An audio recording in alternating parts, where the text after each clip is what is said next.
trustee, and it's my great pleasure to welcome you this afternoon to hear Don Luce, who is an expert and very knowledgeable on Lee and Florence Jaques. And he has just retired from 40 years at the Bell Museum at the University of Minnesota. So,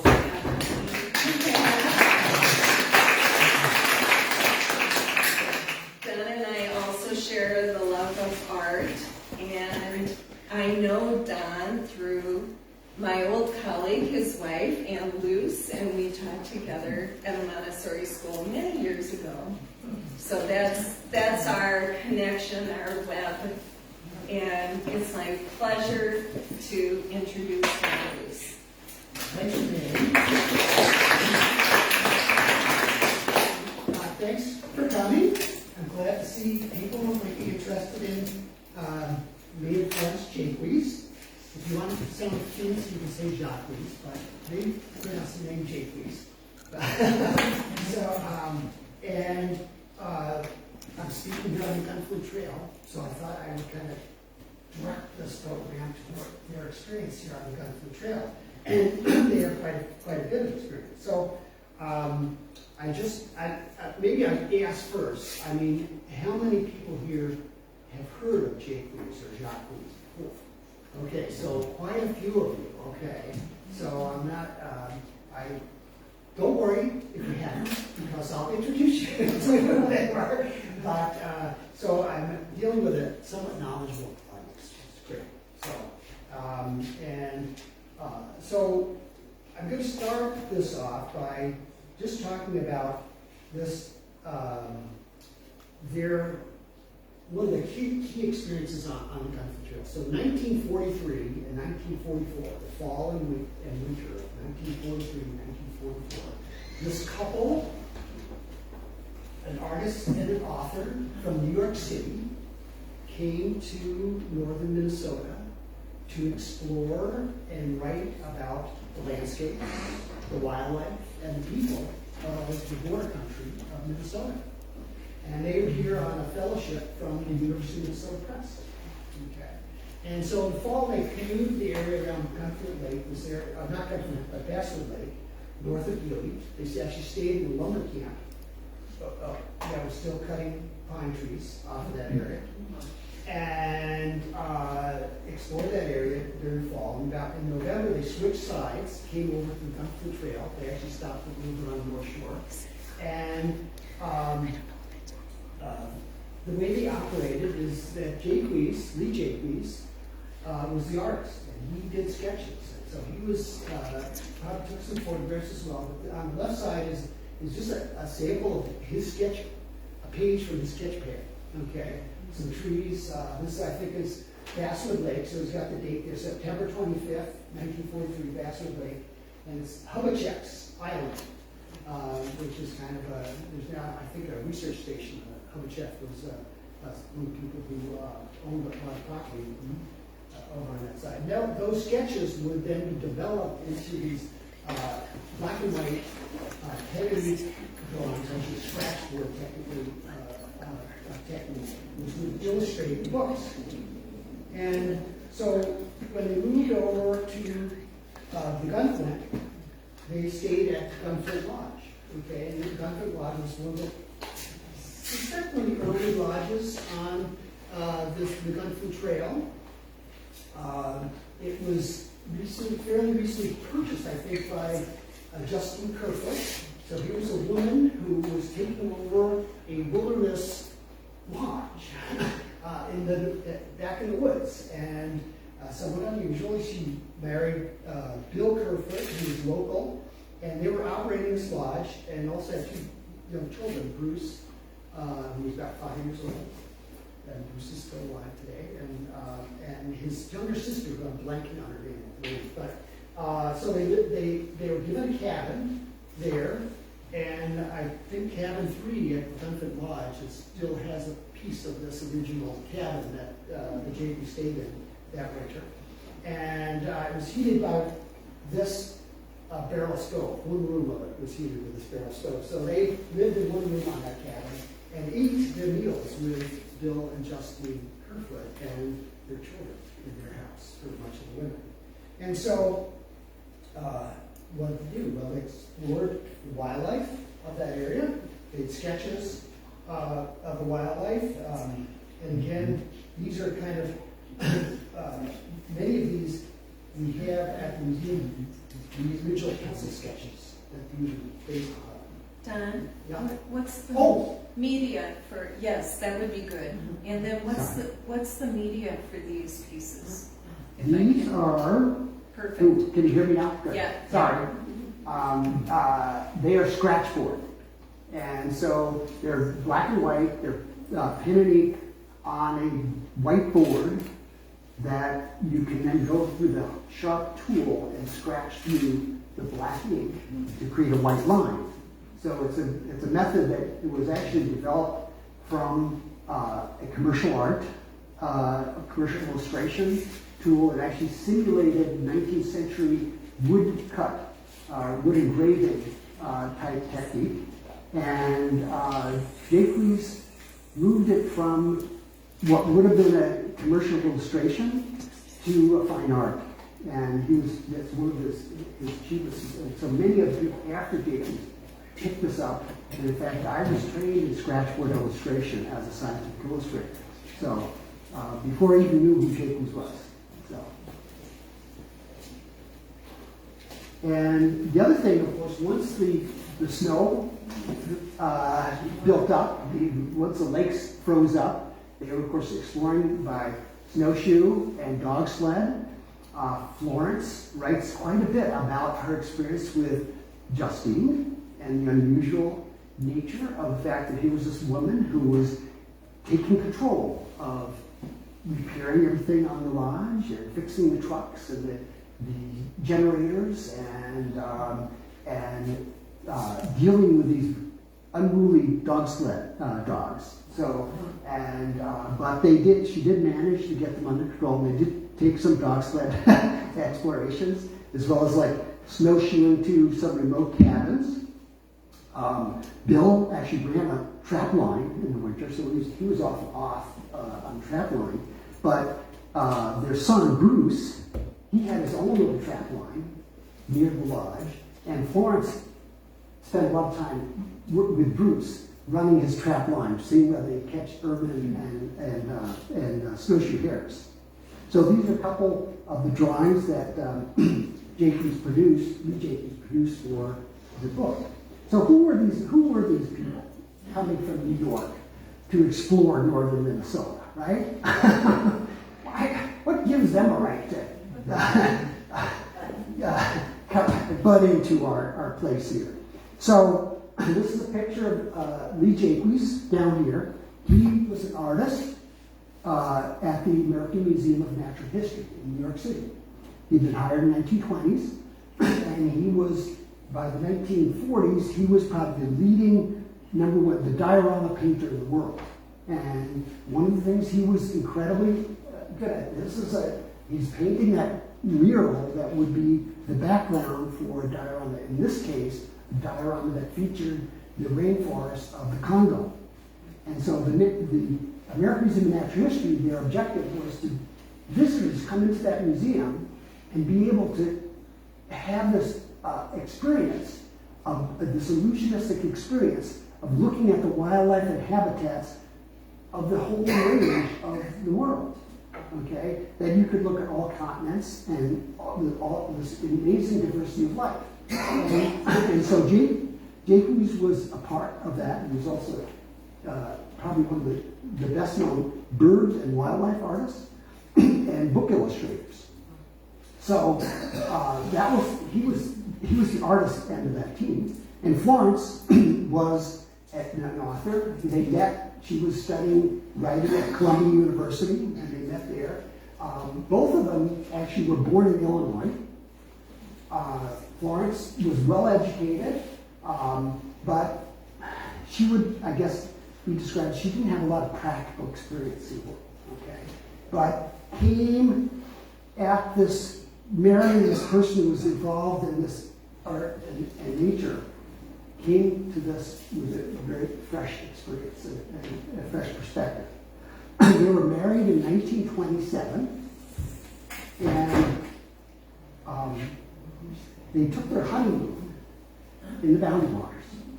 3 weeks they spent putting in north of Ely, going Basswood Lake and working their way west along the border route. Spent time in the Chik-Wauk, went past the picture rocks on Crooked Lake and went into Lake LaCroix. And on this, at that point, Florence, not only had she not ever been in a canoe before, she had never camped before, she had never cooked over fire, nor really had much experience cooking. In her book, she writes that, well, really to that point, my experience with the world is mostly reading books and in a hammock. That's, I think, her word. This was, but she kept a diary, and this was obviously very a major experience for her. And here's a picture that Lee did of them at Picture Rock, and of the canoeing and experiences there. Actually, this is, I should know what quarters that is, but this is the pine, the red and white pine forest that's on the eastern end of the Gunflint Trail. And so, eventually, Florence wrote up her experiences in that canoe trip and got it published through the University of Minnesota Press, and in this book called Canoe Country. So that was 1938. And one of the things that really made this different, number one, probably one of the very first books about exploring the Boundary Waters as a place to go canoeing, as a recreational and nature appreciation experience. It was also probably first written by a woman, and from a perspective that was very different than what you would get in a typical wilderness experience writing at the time, which had a very male perspective. How do you conquer the natural world and overcome the great, struggles of the wilderness experience? She came at this with this, again, fresh perspective, female perspective. She loves just soaking in all of this environment. Lee had a lot of experience from that area, so she was able to, work from that experience. And so it was a very different kind of presentation. And what it did, this book opened up the Boundary Waters to a much larger audience of people could think, I could do that. I don't have to be, spent 20 years, as a lumberjack before I can go into the Boundary Waters, right? Or a trapper, or a hunter. And so it really opened up this Boundary Waters to a much larger audience. And so the idea was the press then, realizing the success of the Canoe Country, and Canoe Country is a book that's still in public, it's still in print, and they wanted to do a fall and winter version of that. So that was the Snowshoe Country.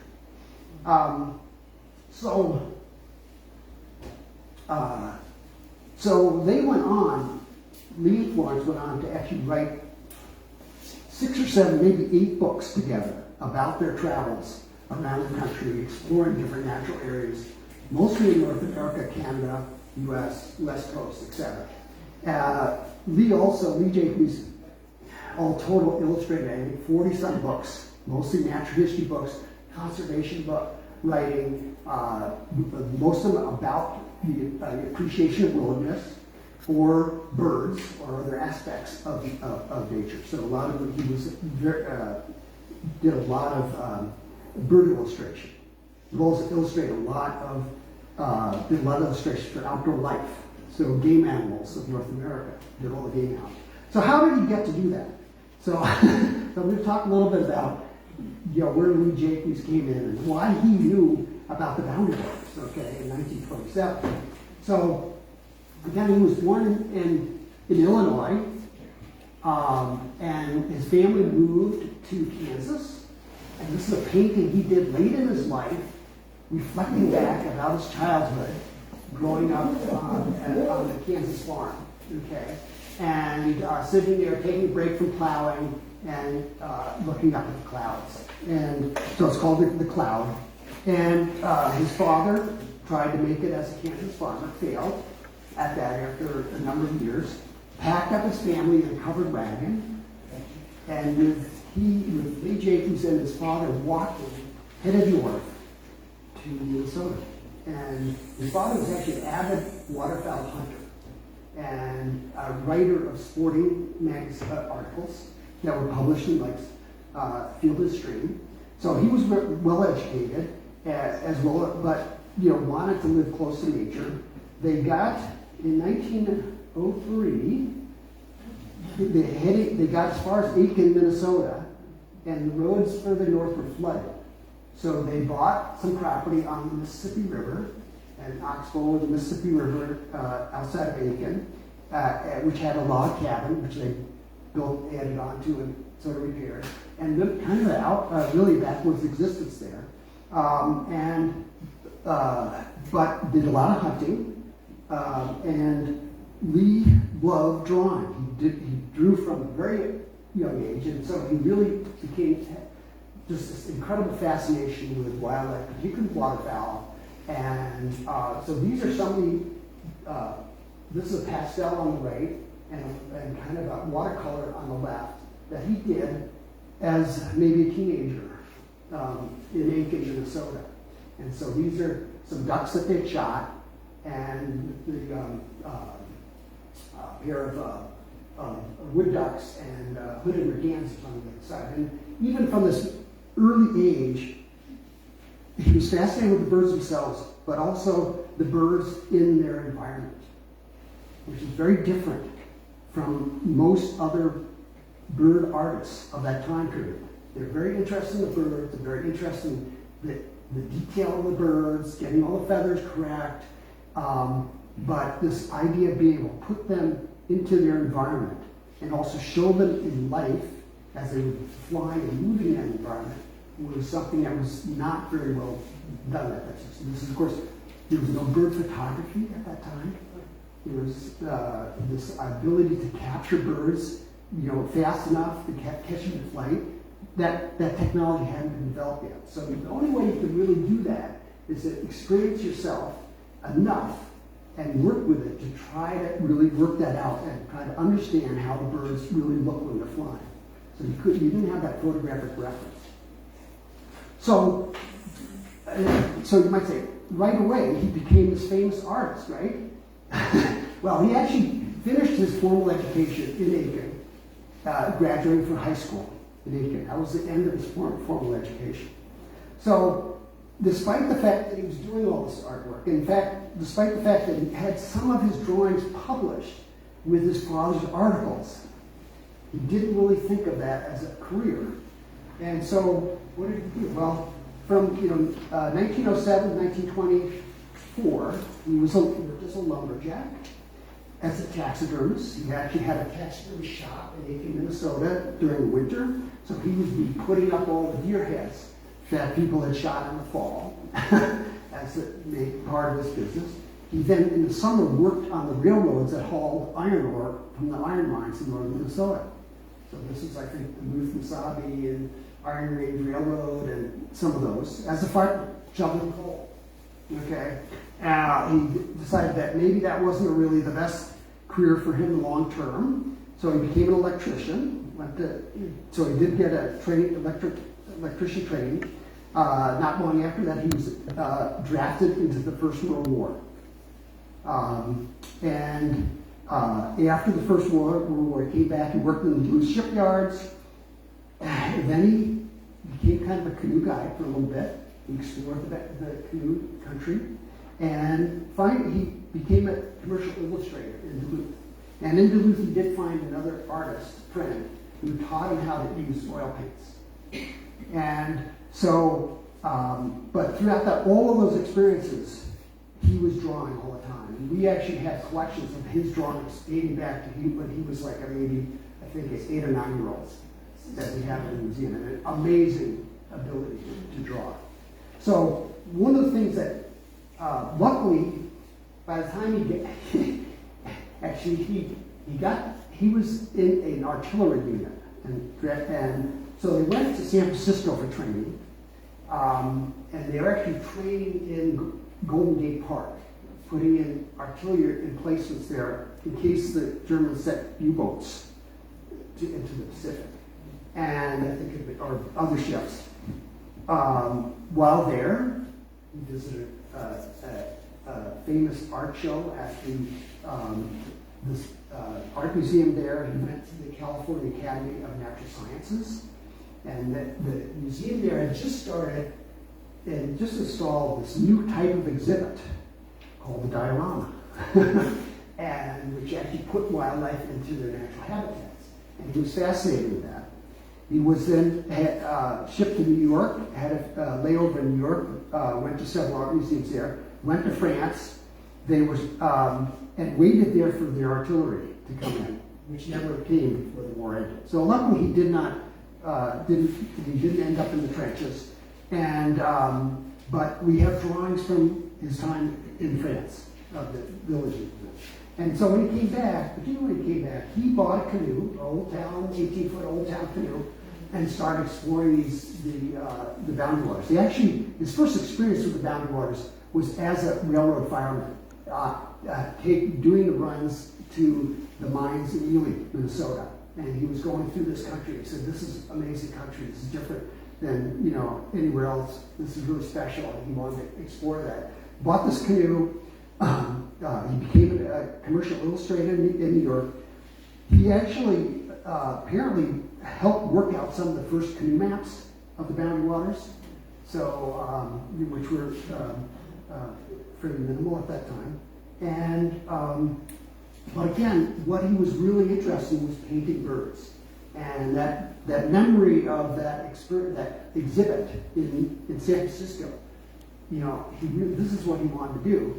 And so, and again, he just, this fascinated with birds, fascinated with their environment. And so he had two paintings of birds he thought were really, okay, this is kind of, I've gotten it down now. I really think I've gotten this. He mailed those paintings to the American Museum of Natural History in New York City, one of the leading natural history museums in the world.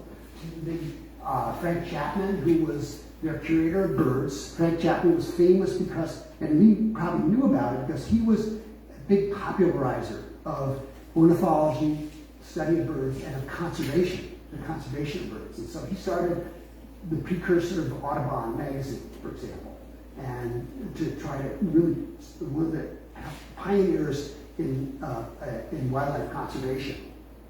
And Chapman really wanted to create dioramas. Up to that point, they were mostly big game mammals that were in there. He said, we have to do this differently. We have to get more of an environment in there and we want to get birds in there. And so he was creating this Birds of the World hall.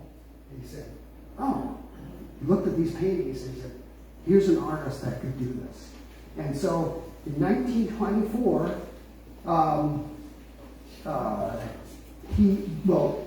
Jaques moved to New York. He was 37 years old, so he started his career at age 37. And he was fairly quickly, actually before this expedition, he was sent to Panama to develop, to collect materials and information, photographs, sketches, to create a rainforest diorama. They wanted a New World rainforest diorama. He was there, and then we need somebody to illustrate the birds of South America. So we sent to Peru from there. This is within the first couple of years that he was there. And then, in 1928, he was sent on, he joined this expedition to the Arctic for several months. They actually used the same boat that Perry used to explore the North Pole. Okay? And he loved the Arctic. Jaques just fell in love with the Arctic. And so this is a painting he did again of what the North Sea would look like in the Arctic Ocean with these ice floes, and this is some of the mountains that were on the Alaskan Peninsula. So they went up through the Bering Strait, the Bering Strait. And then in the 1930s, he went on another expedition by sailing schooner, kind of remote, romantic, but this was actually one of the few ways you could really explore on your own time schedule all of these isolated islands in the South Pacific. And so this is a photograph of how he would sort of work in, this one was the Zaka. There's a whole story about the Zaka, which if you want to hear more about it, if we have time, we'll talk about it. But here he is in the Galapagos Islands. And so his technique was they wanted an exhibit of the bird life of the Galapagos Islands. Okay, so what are the Galapagos Islands famous for? Well, here's where Darwin came up with the idea of evolution, right? Looking at the birds, the finches on the Galapagos Islands. So you really wanted to show that. In fact, most of the birds in the Galapagos are pretty boring. These finches are really, black-brown birds. Anyway, so he's working really hard to make this an interesting guy. But his technique was, he would, if he could, he would take 3 canvases, bolt them together so he could create a panoramic view, and then unbolt them so he could pack them up and carry them. And so he was set up there painting this, I forget which bay it is, but it was, I think, famous because one of the years Darwin had studied when he was there. But that was kind of the technique he would use. Again, there wasn't color film, so you couldn't really just take color pictures as reference. So you want to do this color painting. Sometimes he would also just make in pencil, and then had a system where he would use color code and color code then his drawing. So with these, such and such a gray, and things like that. So that's kind of the way he operated. And by 1940, he was probably among maybe a very small group of the leading artists who really made this art of dioramas work. And the American Museum of Natural History is famous for their dioramas. I think he painted 60 dioramas there, okay, in his time period. As well as some creative ceilings and things like that. So, 1940, the precursor of the Bell Museum at the University of Minnesota built a new building, okay? And they had, all of a sudden, room to do more dioramas. And they wanted Jaques to come and paint these dioramas. He was very anxious to come back to Minnesota. But these are the habitats and environments he knew so well. He wanted to create dioramas to show these habitats. And so, but the American Museum didn't want him working anywhere else. And they did not want to release him to come. So that's a whole other story. It took a little intervention by James Ford Bell, the founder of General Mills, kind of a big shot, who sat up at the meeting with the director at the American Museum of Natural History, and finally Jaques was released to come and paint the dioramas in Minnesota. So the first one that they wanted to paint was the wolf diorama, which is and they picked Shovel Point. So if you look here, there's Palisade Head in the background here, and so he's sitting on the rocks by the Baptism River, sketching for this, what would be the background of a wolf diorama. The wolf diorama, so you can see how this had to be painted with nothing of the foreground in place, okay? So, and then the foreground was added later, and there was some planning that made that happen. So here's what the finished diorama looked like. They were, the people at the museum, and James Ford Bell himself was very interested. He wanted a wolf diorama. Anybody know why? What was special about Minnesota and wolves in 1940? The only state that still had a wolf population. Alaska had wolves. Alaska wasn't a state yet, but wolves were completely wiped out of every other. They were native to every state in the United States.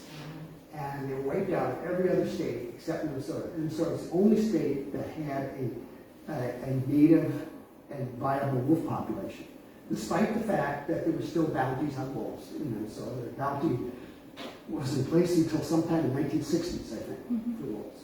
And so wolves were still considered, vermin. You want to get rid of them. The Minnesota Department of Conservation trapped wolves themselves, as well as paying bounties for wolves, other people.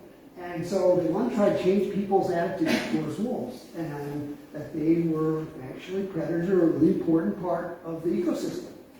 Not a common attitude at the time, okay? And so one of the things that they did differently than many other dioramas that show wolves in a very kind of threatening, scary situation. In fact, if you go to the American Museum of Natural History in New York, and you look at their wolf diorama, which depicts Gunflint Lake, the wolf is kind of coming at you at night, right? It's kind of a scary sort of situation. And so they were determined not to, do that. They, of course, picked a very beautiful scenic background, probably not prime wolf habitat. We got a lot of criticism for this. Okay. When are you going to see wolves on the North Shore rocks? Probably not very commonly, but anyway, so that was kind of a political decision to put, to show a nice scene in Minnesota, not just the backwoods somewhere. So, but it shows a family of wolves that they are hunting. If you go to the museum and you search the background, you'll find what they're after. It's, this is a tiny little deer shown in the background. And it's one of the cool things that Jaques always wanted to figure out how he could take the viewer into the environment. How do you draw them in? And how do you create the storyline? Okay? And so he always is thinking of the storyline that's going to happen. It's not just a depiction of this place and some of the stuff that's there. There's a storyline, and that's an incredible understanding. We now know from visitor studies that the visitors, when they come up to an exhibit, they want to know what the story is. Who's the mama bear and who's the papa bear and what are they doing? And they're not like, oh, I want to study this ecosystem. That's not their first. That's not the first thing. So you have to have this entryway for them to come in, and this is the way they set this up. And of course, he also worked with this really amazing naturalist at the museum, Walter Breckenridge. And I don't know if anybody ever heard of Walter Breckenridge, but he was worked with the museum taxidermist. He ended up being the director of the museum for a long time. Very active conservationist in Minnesota, and together they worked on developing these dioramas, and probably worked again on the storyline, working the storyline with each of these. So this one, but so that's not quite on Gunflint Trail, okay, quite close. But there's a lot of the several of the other dioramas. Well, this is another one that's close. This is the Cascade River, and this is one of my very, very favorite dioramas. And it's the last one that Jaques did, a big, large diorama at the museum. And it's artistically one of his real masterpieces. And this only shows a piece of it, but it's really this, and I could talk for half an hour about that diorama, but the way he merged the foreground and the background into this, it's really, he was just absolute master at this. And then this is the one we were kind of searching for this location yesterday. So this is the moose diorama, and again, probably my next to the Cascade River, probably my favorite diorama at the museum. And the location of this, we determined, through the correspondence stuff, it's supposed to be on Gunflint Lake. But there was a lot of confusion about this. For a while, we thought it was Basswood Lake. We knew that Jaques had spent a lot of time at both places during this time period. This was completed in 1946, and Jaques probably painted the background about a year earlier than that. So very soon after they were up here doing their research for snowshoe country, probably using a lot of the same reference material they had gathered. And so, but we determined that if you take the moose out, which luckily in the process of moving the dioramas, we were able to photograph them without the foreground there. And so we had a picture of what that lake, and that is definitely a view down Gunflint Lake from the east to the west. This probably doesn't exist on Gunflint Lake. And this is probably, he is pulling in material he had found on other lakes in the area to get in the shoreline cedars, okay? He's got this hillside that has been burned over or cut over and is regrowing, okay? So you've got a few surviving white pines, and then you've got aspens and birch trees that are growing up behind there. He has created this afternoon light, and we've got the dark sky, but sunlight coming underneath the clouds, hitting that, so he's got the fall colors illuminated against that dark sky. And then he's working in this black spruce bog. And, alders and these other plants that you can see in this. And I was talking yesterday, the mud, again, we're probably not going to find anywhere on Gunflint Lake that had mud like this, okay? And that, they had a problem when they worked on this. The moose is not from Gunflint. They actually, the moose came from the peatlands, Red Lake peatlands. But in order to get the moose low enough to be able to see through the window of the diorama, if he was sitting up on the ground, he would be out of the picture frame. And so they actually cut the legs off and said, we're going to have him in the mud. So they said, okay, the foreground is going to be mud. But in the process, they got a whole series of these habitat types from this area into that one diorama. And so, again, brilliant diorama. So, there was another.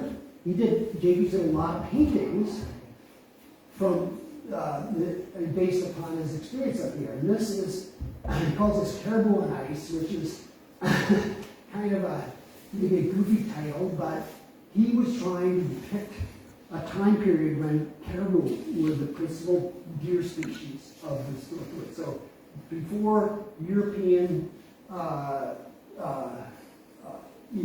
settlement in this area, caribou would have been the principal deer species here. And so he's got caribou walking on the frozen lake with this background. And we were able to find this exact spot on Gunflint Lake. So that really exists. But of course, it's a time period again where mostly mature forests have been cut and it's regrowing. And but he's got this kind of succession going on in that painting. It's got these other things that you can read into this. And you've got again some of the white pines that either were missed by the fire or were missed by the lumbering, and you've got regrowing in balsam and spruce in the background. So anyway, it's the fact that he is not just picking a painting, but he's kind of creating this image of this ecosystem, which is really what this concept that was just becoming into biology at that time period. This idea of this ecosystem, and he was really trying to create this integrated kind of system, both aesthetically, how do you put these pieces together to create a composition, and how do you select those pieces to give the viewer a kind of sense of this integrated ecosystem type ecosystem. So, and again, here's a painted version of that grove of red and white pines on the Gunflint Trail. This is actually it's a beautiful painting that again we own at the museum, and I wish we had it on display more. This one is kind of a painting did sort of probably in the 1960s, I believe. Yeah, 1962. And for many years, there was controversy about whether golden eagles existed in Minnesota or not. Okay. And Jaques had always claimed he had seen them in the Boundary Waters. And he has them here on a cliff, Boundary Waters cliff.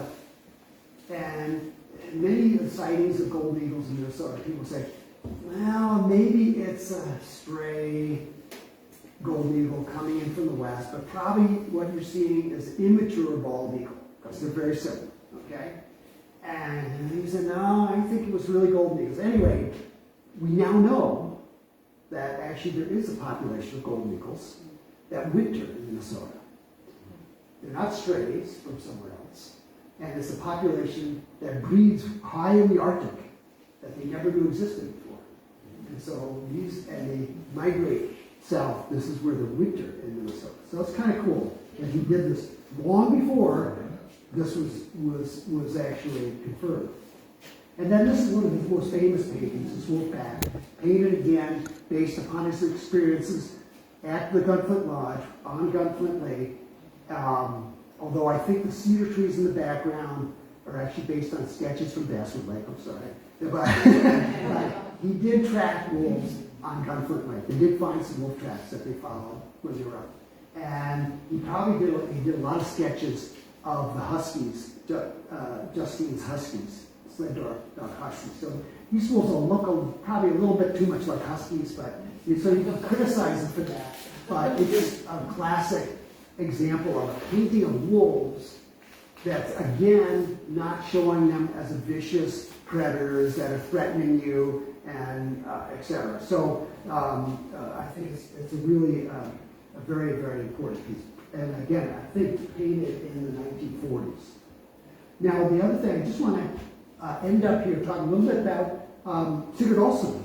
So you got to know Sigurd Olsen up here early on before Sigurd started doing any of his writing, and so when Sigurd Olsen started to write his books, he wanted Jaques to illustrate them. So Jaques illustrated the first 3 books of Sigurd Olsen's books. And again, I think Jaques' illustrations really work so beautifully with Sigurd Olsen's writings. Sometimes Florence and Lee Jaques, they were kind of more on the, like, they maybe complimenting each other, but weren't exactly the same outlook. But anyway, this is the quote that Sigurd Olsen said about Lee Jaques. He left a heritage of beauty for all time, made us all aware of the significance of wilderness in our culture, inspired all who knew him with the wish to observe it and keep it unspoiled. So that was Sigurd Olsen's one of his quotes about Jaques. So again, these books, Canoe Country and Snowshoe Country, are still in print, and there's a combined version. I have an example of it here from the University of Minnesota Press. This is actually my book that I wrote about Jaques back in 1984, I think. So one of the things when I came to the museum, I sort of discovered this collection, particularly a lot of his pencil drawings and sketches that he'd done through his house life, and also discovered his handwritten autobiography that had not been published. His wife published a biography, beautiful book. It's not in print anymore. You can get it as a used book. It's called Artist of the Wilderness World by Florence Jaques. Beautiful book. And then the other book I have here, which I just been published this spring. This is a history of the Bell Museum, which I worked on with 4 people. And there are quite a few stories in there that deal with Jaques and the dioramas and conservation in Minnesota and the moving of the dioramas, etc. So that's that's what I've got in terms of presentation. I'm happy to take questions. Could you describe in a little more detail that Scratchboard technique? Yeah. And again, this is, you often will get, if you go to the art store and you want scratchboard, you'll get a board that's black, okay? And if you scratch through it, you'll get white lines in the black space. But if you press them a little bit and you search a little harder, you'll get a scratchboard that's white, okay? And it has a coating of white clay on the surface. And it takes ink beautifully. It's harder to use a pen on this. The surface is not really hard. It's a little soft. So Jaques would have actually brushed the ink on to the surface, not with a pen. And once that's dry, the ink kind of sits on the surface, and then you can take a scalpel.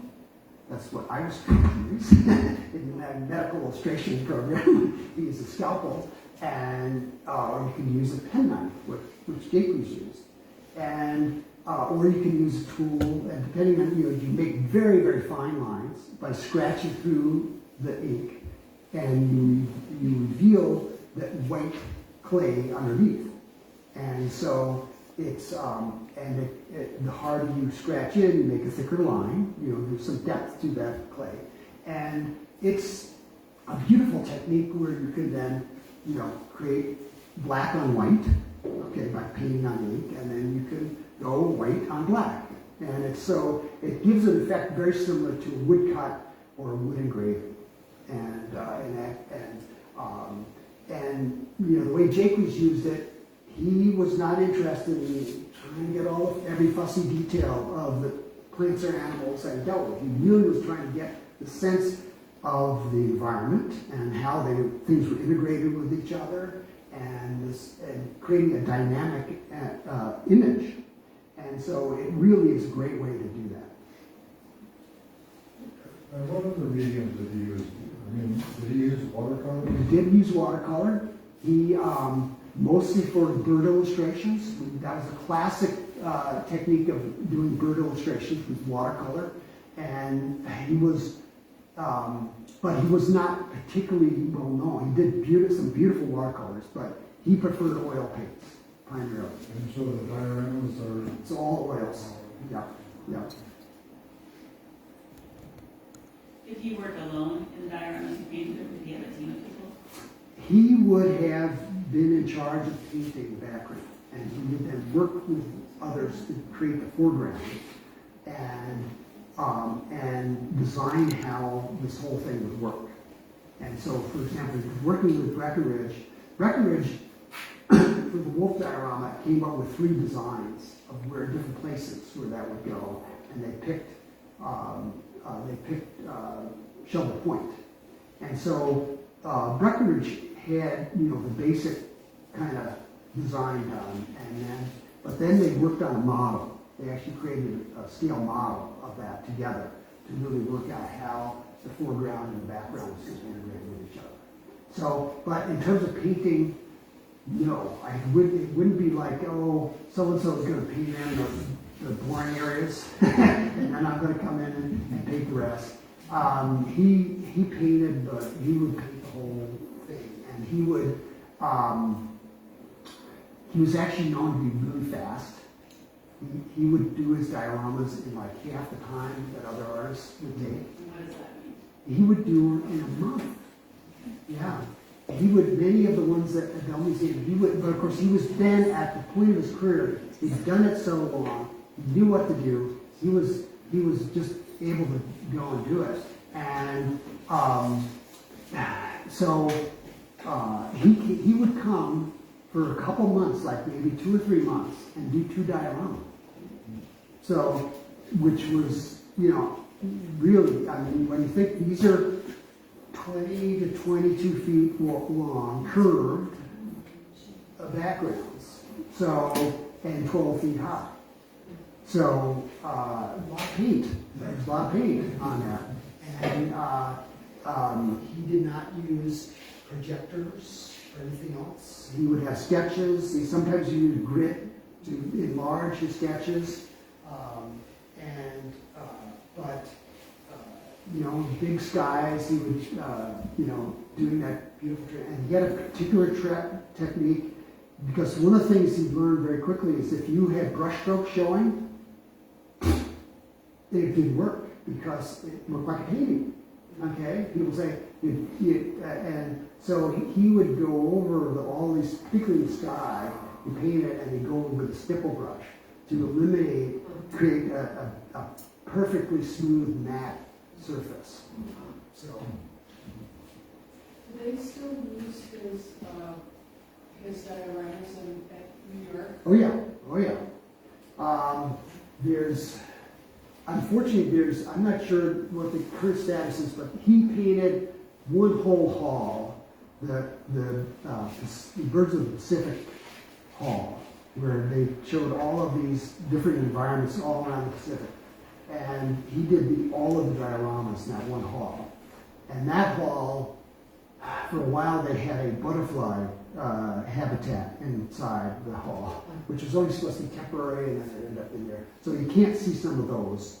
But they may have taken that down now, I don't know. But otherwise, pretty much all of them there are on display, and they've done a lot of work in terms of restoring some of them, and they've done a lot of work restoring the dioramas in general, and which was really helpful when we started moving our dioramas, because I had a very long time friend, colleague in New York who was in charge of their dioramas, and so we were able to use some of these techniques, particularly how they were able to bring back the color onto the mounts that had faded, like the bird mounts. So rather than going out and trying to have to collect all these new bird specimens for the dioramas, we actually went through and used pigments on the feathers to bring the color back. So, How long was he at the Bell? How long? He was actually never part on the staff of Bell. He was there's a little bit, but pretty much he was paid to come and paint diorama, so kind of a flat rate. So he was actually, he was on the staff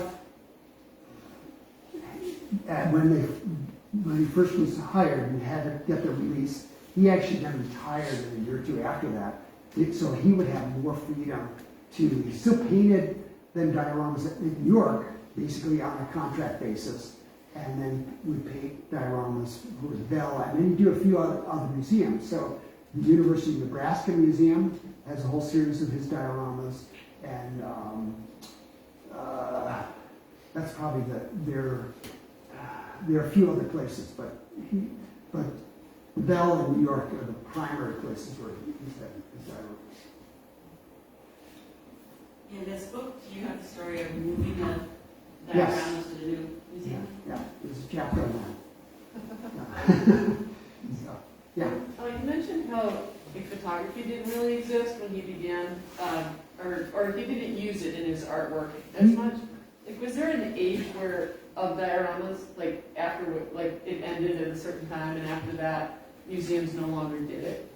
Well, it's a good question. So did photography kind of end dioramas? That would be kind of question.